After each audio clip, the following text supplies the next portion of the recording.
So ginagawa naman dito, nagli-lifting. Ayan yung mga pinolik board na ipangsasahig nila. So bilangin ulit natin kung ilang span na to. Nung nakaraan, 10 span. Ngayon bilangin natin ulit. 14 na pala to mga kasingkap.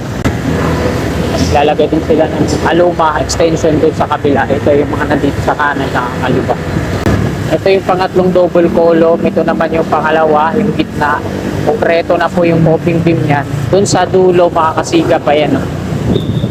Ayan yung sa southbound. Lalagyan na nila ng platform. Kasi ito yung, ayan o, may bubong na. Yung footbridge dito. May bubong na oh. Sinimulan ko to, walang naniniwala sa paligid ko. Ano? Magandang umaga Luzon, Visayas at Mindanao. At maging sa mga kababayan natin o na abroad, mga OFW, immigrants, magandang umaga po sa inyong lahat. Araw po ngayon ng Biyernes, ika-8 ng Agosto, taong 2025. At ika-8 na po ng umaga. So nandito po tayo ngayon sa kapaan ng West Avenue at mag-update po tayo dito sa MRT7 Elevated Turnback Guideway. So umpisa natin dito at pabalik tayo dito sa EDSA ulit. So tara, let's go! So, mula dito mga kasingkap, ito yung viaduct ng MRT7 Elevated Turnback Guideway. Ayan o. Installan na mula dito sa unahan. Ito yung unang span hanggang dun. Ayan o, kita naman natin 1, 2, 3, 4, 5. So ikalima na no, na-installan na nila ng mga steel deck platform. Ayan. Pero dito yung dalawa sa unahan, meron na yung mga rebars para sa deck slab. Dahil maaga pa ako, konti-konti pa lang yung nakikita natin mga workers na gumagawa ngayon dito.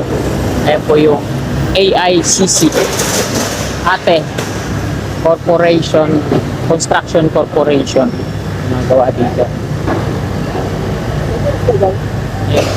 Lalagay sila ng mga aluma beam extension patungo dito sa gilid-gilid din.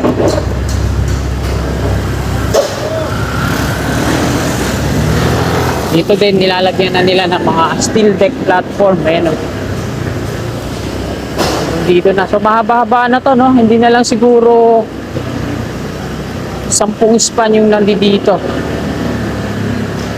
Marami nang ganap ngayon dito. Matagal-tagal din na hindi na tayo nakapag-update dito. So ngayon, ito na ulit yung latest na progress dito sa Turnback Guideway, West Avenue, Quezon City po ito dito. No?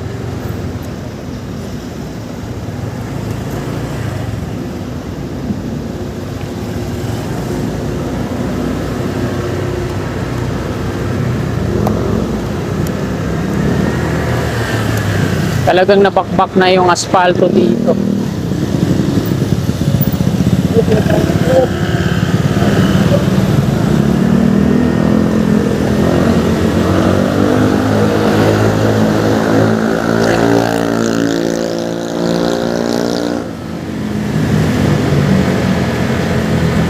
So dito ayan o, tingnan nyo yung mga pier head nya. Ito tinatanggalan na ng forma.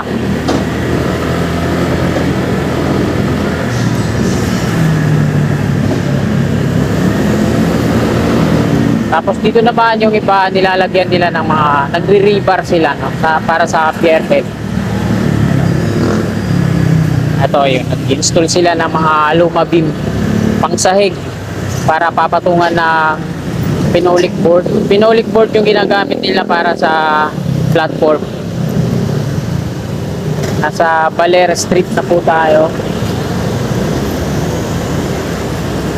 So, hindi pala tayo makakadiretso mamaya doon, ano?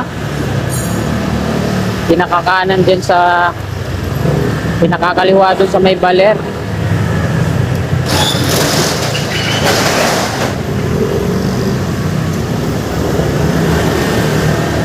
Update dito sa nahuhuli, ito yung dinidrill pa rin nila. Wala pa rin top segment.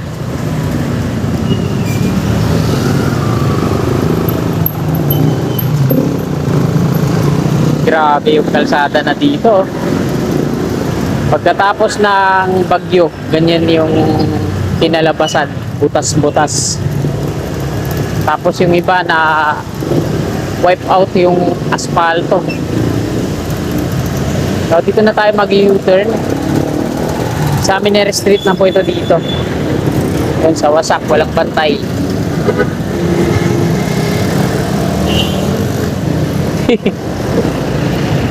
Bigayan. So, sila magbanggaan ah.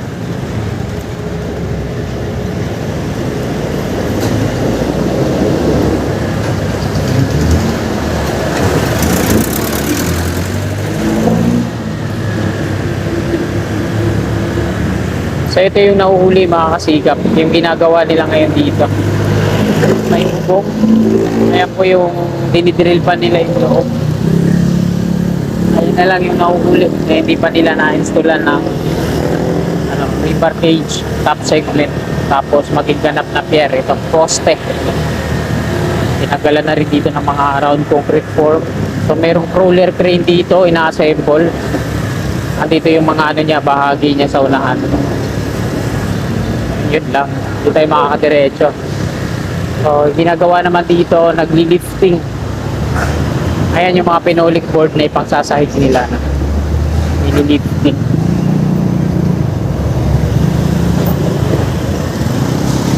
Hanggang dun sa taas.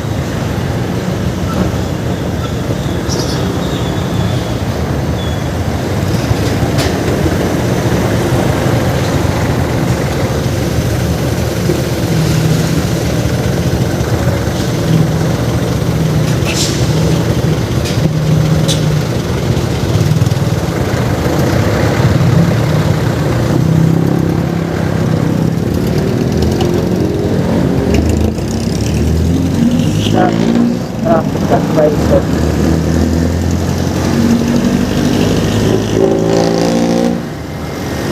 Panis. O panis.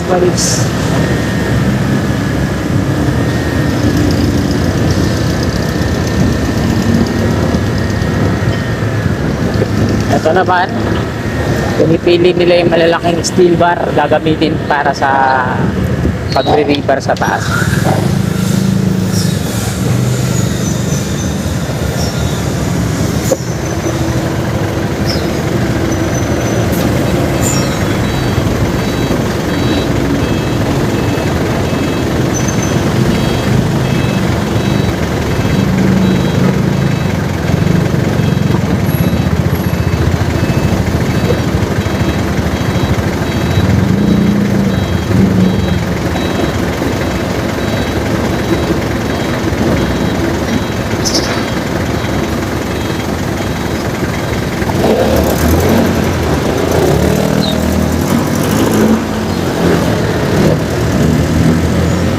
Ganda na ito pag natapos na.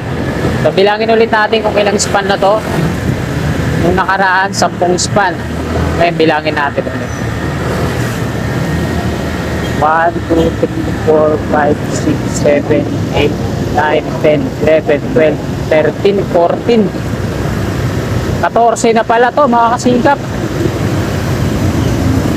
14 span na pala to.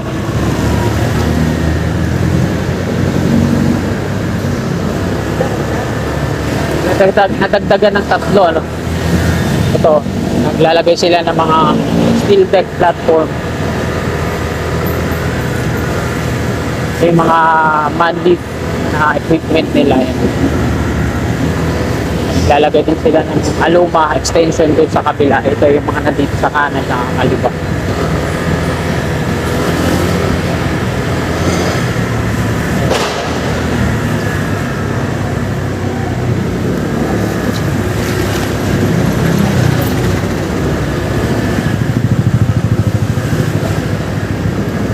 Ito yung pangatlong double column. Ito naman yung pangalawa, yung gitna. Konkreto na po yung coping beam niya. Doon sa dulo, mga kasigap, ayan o. Ayan yung sa southbound. Lalagyan na nila ng platform. Kasi ito yung, ayan o, may bubong na. Yung footbridge dito, may bubong na o. Kakagawa lang yan.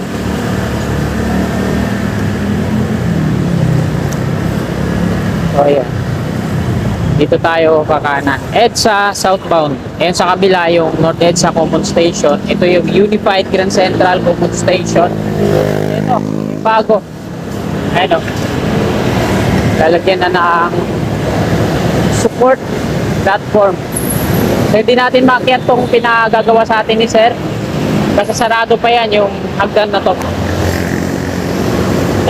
Di pa operational yan. Hagdan lang yan para sa Dream World Hotel patungo dun sa footbridge na kasalukuyang binububungan na rin ngayon. At nandito na tayo sa may Unified Grand Central ilalim. Ayan yung MRT 3. Sa kabila yung steel viaduct ngayon. Ayan yung turnback guideway ng LRT1 pag natapos na to ng pag-operational na to. So dito sa Unified hati ito dito. LRT1 at MRT3. So dalawa na yung stasyon dito sa North Avenue ng MRT3 ay sa unahan tapos dito sa likod natin. At ayan mga kasikap, hanggang dito na lang po itong video na to. Maraming po salamat sa inyong panonood. Kung hindi po kayo sumuporta sa akin, click lang po natin subscribe dyan sa pagbasa ko kanan. Yung katabi yung bell po natin para always na updated po lagi tayo sa aking mga bago pang uploads. Maraming salamat, magandang umaga. God bless. Wala